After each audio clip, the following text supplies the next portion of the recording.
Hello everyone, welcome to ज्ञानालय।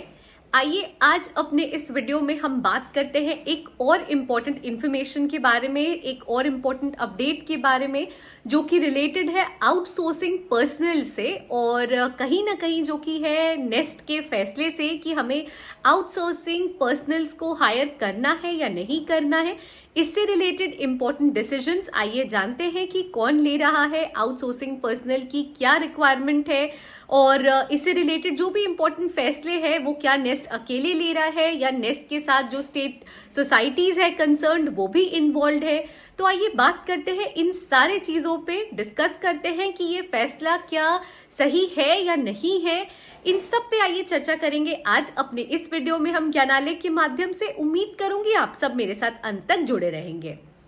देखिए, सबसे पहले तो मैं बताना चाहूंगी आज आपको ज्ञानालय के माध्यम से कि देखिए आउटसोर्सिंग पर्सनल का जो डिसीजन है कहीं ना कहीं जो कि है वो ले लिया गया है।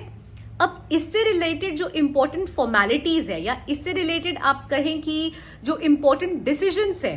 तो ये जो कि है नेस्ट अकेले नहीं ले रही है। नेस्ट ने जो की है ये देखा है कि हाँ भाई, रिक्वायरमेंट के हिसाब से आउटसोर्सिंग पर्सनल, अगर आप बात करोगे जो भी आउटसोर्सिंग मतलब जो मैन पावर की आप बात कर लो, आउटसोर्सिंग जो पर्सनल्स हैं जिनकी रिक्वायरमेंट है स्कूलों में,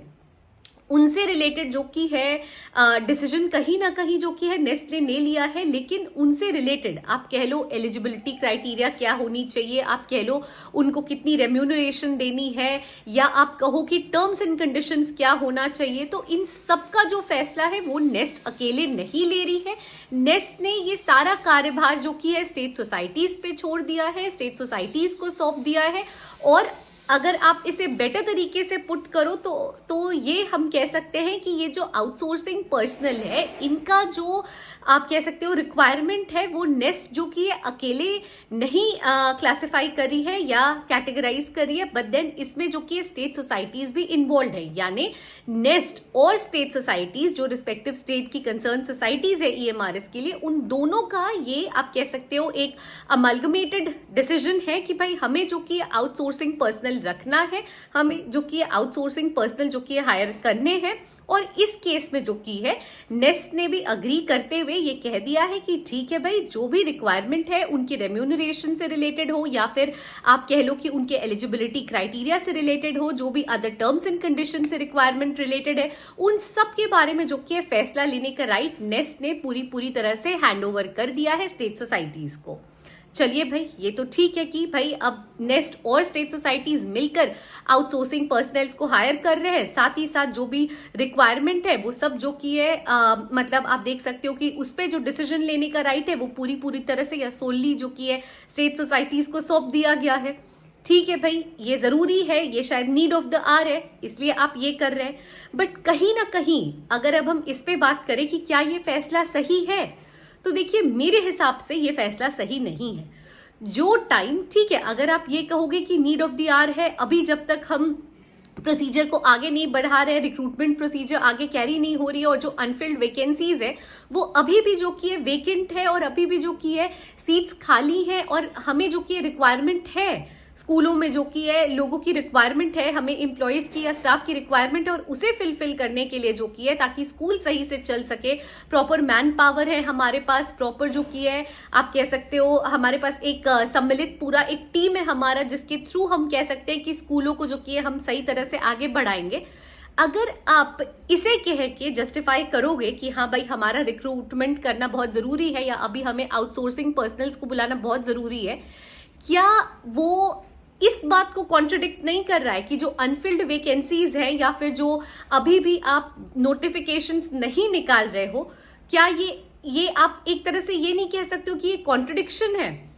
आप देखो, मेरे हिसाब से तो ये फैसला सही नहीं है। वो इसलिए सही नहीं है कि आप जितना टाइम इधर आउटसोर्सिंग पर्सनल्स को हायर करने में लगा रहे हो, जो भी एलिजिबिलिटी क्राइटेरिया होनी चाहिए या जो भी रेम्यूनरेशन हमें पे करना है स्टेट को डिसाइड करने आपने छोड़ दिया है, अगर वही समय आप जो कि नई फेज में वैकेंसी निकालने में लगा दो, या अगर हम कहें कि आप वही समय जो कि है आप जो कि डिसीजन लेने में लगा दो कि हमें कितने जो कि है वैकेंसीज निकालनी है, जो अनफिल्ड वैकेंसीज है हम जो कि उसे भी नए वैकेंसी के साथ कंबाइन कर दे, नए रिक्रूटमेंट प्रोसीजर के साथ कंबाइन कर दे और जल्दी से जल्दी हम इसे ही एक्सपीडिएट कर दे, ताकि ज्यादा से ज्यादा लोग जो कि एग्जाम दे सके, ज्यादा से ज्यादा लोग जो कि क्वालिफाई कर सके इस EMRS 2.0 के फेज को, और ज्यादा से ज्यादा लोगों को हम हायर कर सके जैसा कि हमने प्रॉमिस कर रखा है। तो क्या वो आपके डिसीजंस को जस्टिफाई नहीं कर रहा है?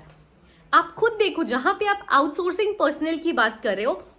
आप एक बार उन्हें रिक्रूट कर रहे हो, आप उन्हें रिक्रूट करके डिसीजन लेने का राइट, उनसे रिलेटेड जो डिसीजन का राइट है आप पूरी तरह से दे रहे हो स्टेट सोसाइटीज को। आप वो डिसीजन लेंगे, वो डिसीजन लेके आपको बताएंगे, आप जो कि एनालाइज करोगे, स्ट्रक्चराइज करोगे पूरी चीजों को, उसके बाद आप लोगों को हायर करोगे, वो लोग आएंगे और काम करना शुरू करेंगे, क्योंकि आपको ये लगता है कि स्कूल जो कि सही तरह से फंक्शन करेगा अगर अनफिल्ड वैकेंसीज पे भी जो कि है लोग रहेंगे, हमारे पास सफिशिएंट मैन पावर रहेगा स्कूल रन करने के लिए। तो भाई वही मैन पावर तो आप जो समय यहां लगा रहे हो वो समय यहां नहीं लगा के उसी समय में आप जो रिक्रूटमेंट प्रक्रिया है उसे स्पीड अप कर दो। आप जो वेटिंग लिस्ट वाले कैंडिडेट्स हैं उन्हें कॉल करना शुरू कर दो। आखिर जो कैंडिडेट्स वेटिंग लिस्ट में अभी भी इंतजार कर रहे हैं कि थोड़ा कट ऑफ डाउन जाएगा और उन्हें भी कॉल जाएगा, उनका क्या, आप उन्हें कॉल कर लो। आप नया फेज ऑफ रिक्रूटमेंट निकाल दो जहां पे EMRS 2.0 के लिए आपने वैकेंसीज निकाली है, और उसी वैकेंसीज को थोड़ा और बढ़ा दो, क्योंकि आपने अनफिल्ड वैकेंसीज वहां ऐड कर दी है, और उसे बढ़ाते हुए जो कि आप ज्यादा से ज्यादा लोगों को चांस दो कि वो एग्जाम दे सके, कंपीट कर सके उन सीट्स के लिए, और आप उन्हें हायर कर लो। ज्वाइनिंग प्रक्रिया जो कि आप जल्दी बढ़ा दो। क्या कहीं ना कहीं ये एक जस्ट और फेयर डिसीजन नहीं होगा? देखिए, आप सिर्फ ये बता रहे हो कि आउटसोर्सिंग पर्सनल जरूरी है, हम जो कि उन्हें हायर करें, और हमने जो कि ये अकेले डिसीजन नहीं लिया, हमने स्टेट अथॉरिटीज को भी इन्वॉल्व कर लिया है। बट कहीं ना कहीं मेरे हिसाब से ये डिसीजन जस्टिफाइड नहीं है। ये डिसीजन जो कि अगर आप अदर वे राउंड लेके चलोगे, जहां पे आप वेटिंग लिस्ट वाले कैंडिडेट्स को चांस दे रहे हो, कट ऑफ डाउन करके उन्हें बुला रहे हो जो कि अभी भी डेस्परेट है ज्वाइन करने के लिए, तो आप उन्हें एक बड़ा मौका दोगे। साथ ही साथ अगर आप न्यू वैकेंसी जल्दी निकाल दे रहे हो और अनफिल्ड वैकेंसी को उसमें ऐड कर दे रहे हो, तो वो भी जो कि ज्यादा से ज्यादा लोगों को चांस देगी एग्जाम देने का, कंपीट करने का। तो वो भी जो कि आप कहो कि एक आपका एक लॉजिकल एंड रैशनल डिसीजन होगा, और कहीं ना कहीं वो भी जो कि ज्यादा से ज्यादा लोगों को एक्सपोजर देगा। तो ये जो हायरिंग की पूरी प्रक्रिया है आउटसोर्सिंग पर्सनल की, जिसमें nest as well as state societies involve है, आई थिंक कि उन्हें अपने डिसीजन को रीथिंक करना चाहिए। आई थिंक कि उन्हें जो की है दोबारा से इस पूरी प्रक्रिया के बारे में सोचना चाहिए और एक जस्ट एंड फेयर डिसीजन लेना चाहिए। तो thank you so much for watching the video till the and. I hope कि आप लोग भी मेरी जो ये सोचने की प्रक्रिया है उससे सहमत होंगे। अगर आपको कुछ कॉन्ट्रडिक्टरी लगता है या आपको लगता है कि ये सही है, प्लीज अपनी राय एक्सप्रेस करें, and we are open to hearing all your suggestions. And thank you so much for staying tune till the end, and please do like, share and subscribe Gyanalaya, and please stay tuned. Thank you.